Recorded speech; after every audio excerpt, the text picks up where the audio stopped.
जय श्री राम दोस्तों, आपका स्वागत है आपके अपने यूट्यूब चैनल एस्ट्रो और वास्तु में। दोस्तों, हिंदू धर्म में तुलसी के पौधे को बहुत ही पवित्र पौधा माना जाता है। इस पौधे में साक्षात भगवान विष्णु और माता लक्ष्मी का वास होता है। भगवान विष्णु तुलसी पत्र के बिना किसी भी प्रकार का भोग स्वीकार नहीं करते हैं। तुलसी को विष्णु प्रिया भी कहा जाता है। इसलिए जो मनुष्य तुलसी की पूजा करता है वह कभी भी दरिद्री नहीं रहता है, उसकी कभी भी दुर्गति नहीं होती है। ऐसा मनुष्य घोर पाप करने पर भी नरक में नहीं जाता है।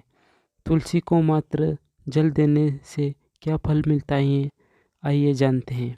एक बार देवी सत्यभामा भगवान श्री कृष्ण से पूछती हैं, हे स्वामी, आप तो तीनों लोकों के स्वामी हैं, फिर भी आप तुलसी के पौधे की पूजा क्यों करते हैं? इसे नित्य जल क्यों चढ़ाते हैं? मैं इस पौधे को जल चढ़ाने का महत्व जानना चाहती हूँ। तब भगवान श्री कृष्ण कहते हैं, हे देवी सत्यभामा, तुलसी साक्षात लक्ष्मी का ही रूप है। इसकी नित्य पूजा करने से करोड़ों फायदे हैं। इसे जल चढ़ाने मात्र से ही मनुष्य के पाप नष्ट हो जाते हैं। तुलसी को जल चढ़ाने देने का महत्व बताने से पहले मैं तुम्हें एक अत्यंत प्राचीन कथा सुनाता हूँ। इस कथा के माध्यम से तुम्हें तुम्हारे सारे प्रश्नों के उत्तर मिल जाएंगे, इसलिए इस कथा को तुम ध्यान से सुनो। श्री कृष्ण कहते हैं, हे देवी, जो भी मनुष्य इस कथा का स्मरण कर लेता है उसे 100 वर्षों तक तुलसी को जल देने का फल प्राप्त होता है।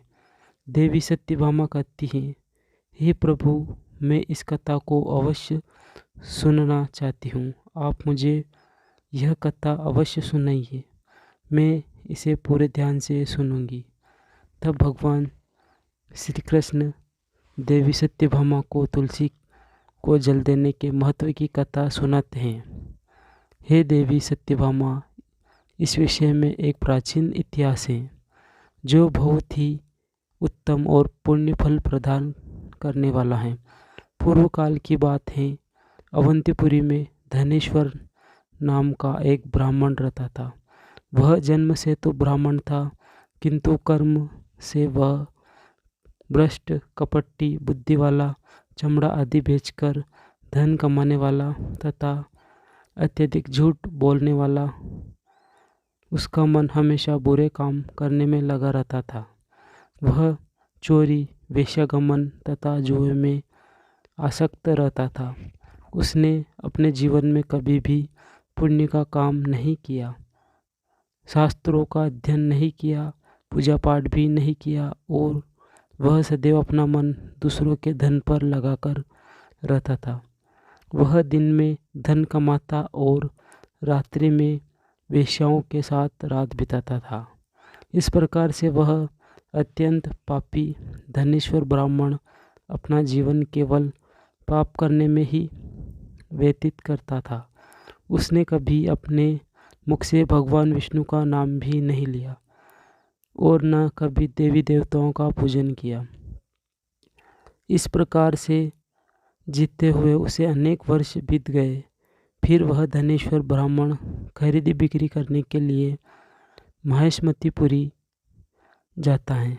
जा पहुंचता उस नगर के पास से नर्मदा नदी बहती है। फिर वह ब्राह्मण उसी नदी के किनारे एक आश्रम में ठहरता है।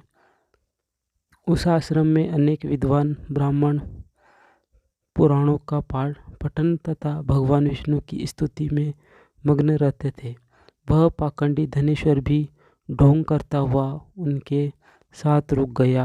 उन विद्वान ब्राह्मणों के साथ रह करके उसे भी श्रीहरि का नाम सुनने को मिलता था। वह उस स्थान पर 1 महीने तक रुका था। फिर वहाँ पर आए लोगों ने गायों का पूजन करके ब्राह्मण को भोजन कराया, तो उस पापी ब्राह्मण ने भी उनके साथ बैठकर के भोजन किया और भगवान का प्रसाद ग्रहण किया। वहीं पर उस आश्रम में एक तुलसी का पौधा था। वह ब्राह्मण जाने अनजाने में ही उस तुलसी में पानी डालता था। उसके मन में कोई विचार नहीं था कि वह क्या कर रहा है। वह रोज सुबह उठकर पात्र में पानी लेकर तुलसी में पानी डालता रहता था। फिर वह एक दिन वह आश्रम में सोया हुआ था। उस स्थान पर एक सर्प आ गया। उस सर्प ने उसे नींद में ही काट लिया। उस पापी ब्राह्मण की नींद में ही मृत्यु हो गई। सुबह जब उसे अन्य ब्राह्मणों ने उसे बेहोश अवस्था में देखा तो उन्होंने उसके मुख में तुलसी पत्र और तुलसी का जल डाल दिया। फिर सभी ब्राह्मण को पता चला कि उसकी मृत्यु हो गई। उस पापी ब्राह्मण की मृत्यु के बाद उस स्थान पर यम के दूत प्रकट हुए और उसे पकड़कर यमदूत ले जाने लगे। रास्ते में जाते हुए वह ब्राह्मण विलाप करने लगा और यमदूतों से कहने लगा, मुझे कहाँ ले जा रहे हो और मेरी मृत्यु किस कारण से हुई है। तब यमदूत कहने लगे, अरे दुष्ट ब्राह्मण, तूने जन्म से लेकर मृत्यु तक बहुत पाप किए हैं। तेरे पापों के कारण ही तुझे एक काले सर्प ने तुझे काट लिया और तेरी मृत्यु हो गई। तुझे हम यमलोक लेकर जा रहे हैं। वहाँ पर यमराज तेरे पाप कर्मों का लेखा जोखा देखेंगे और निश्चित ही तुझे वह नरक में डालेंगे। फिर ब्राह्मण जोर जोर से विलाप करने लगा और उन यमदूतों से क्षमा याचना करने लगा, किंतु यम के दूतों को उस पर जरा सी भी दया नहीं आई और वह उसे पीटते हुए यमलोक लेकर गए। जब यमदूत उस ब्राह्मण को लेकर यमराज के पास पहुंच गए, तब यमराज के पास बैठे चित्रगुप्त ने उस ब्राह्मण के जन्म से लेकर मृत्यु तक के कर्मों का लेखा जोखा निकाला और यमराज से कहने लगे, हे महाराज, इस ब्राह्मण ने तो जन्म से लेकर मृत्यु तक पाप ही पाप किए हैं। उसने कोई पुण्य का काम नहीं किया है। यह तो मूर्तिमान पापी है। इसे तो कल्प भर के लिए नरक में डाल दिया जाए। फिर यमराज कहते हैं, हे दूत, जीवन भर पाप करने वाले इस दुष्ट ब्राह्मण को उठाकर ले जाओ और इसे उठा करके कुंभिपाक नामक नरक में डाल दो। यमराज का आदेश का पालन करते हुए वे यम के दूत हंसते हुए उस पापी ब्राह्मण को लेकर चले गए और उसे मुद्गरों से पीटने लगे, जिससे उसका पापी ब्राह्मण का मस्तक टूट गया और उसे कुंभिपाक नामक नरक में ले गए और उस भयंकर नरक में खोलते हुए तेल के बड़े बड़े घड़े थे, जिसके नीचे भयंकर अग्नि धधक रही थी। फिर यमराज के दूत ने उस ब्राह्मण को उस खोलते हुए घड़े में डाल दिया, लेकिन जैसे ही वह ब्राह्मण उस तेल के में गिरा, वह तेल एक दम से ही ठंडा पड़ गया। इस विचित्र घटना को देखकर उस यम के दूत का बड़ा आश्चर्य हुआ। इससे पहले उसने कई पापियों को उस घड़े में डाला था, लेकिन ऐसा कभी नहीं हुआ था। लेकिन जैसे ही वह ब्राह्मण गिरा, वह तेल अचानक से शांत व शीतल हो गया। इस आश्चर्य को देखते हुए यमदूत तीव्र गति से दौड़ता हुआ यमराज के पास पहुंच गया। यमराज ने पूछा, हे दूत, क्या बात है? इतनी तीव्र गति से दौड़ते हुए क्यों आए हो? फिर वह दूत कहता है, हे यमराज, आपने जिस ब्राह्मण को कुंभी पात्र में डालने के लिए कहा था, जैसे ही उसे हमने कुंभिपाक नरक में डाल दिया था, नरक की अग्नि बुझ गई और वह खोलता हुआ तेल भी ठंडा पड़ गया। फिर यमराज कहते हैं, हे दूत, यह तो बड़ी ही विचित्र घटना है। ऐसा तो पहले कभी नहीं हुआ। यमराज विचार कर रहे होते हैं, तभी उस स्थान पर देवर्षि नारद पधारते हैं। हे देवर्षि नारद को देखकर यमराज अत्यंत प्रसन्न होते हैं और उन्हें प्रणाम करके उनका स्वागत करते हैं। फिर यमराज नारद जी से कहते हैं, हे देवर्षि, आप उचित समय पर आए हैं। हमने आज तक अत्यंत पापी ब्राह्मण को कुंभिपाक नरक में गिराया है, किंतु उसके गिरते ही नरक की अग्नि ठंडी पड़ चुकी है और खोलता हुआ तेल भी शीतल बन गया।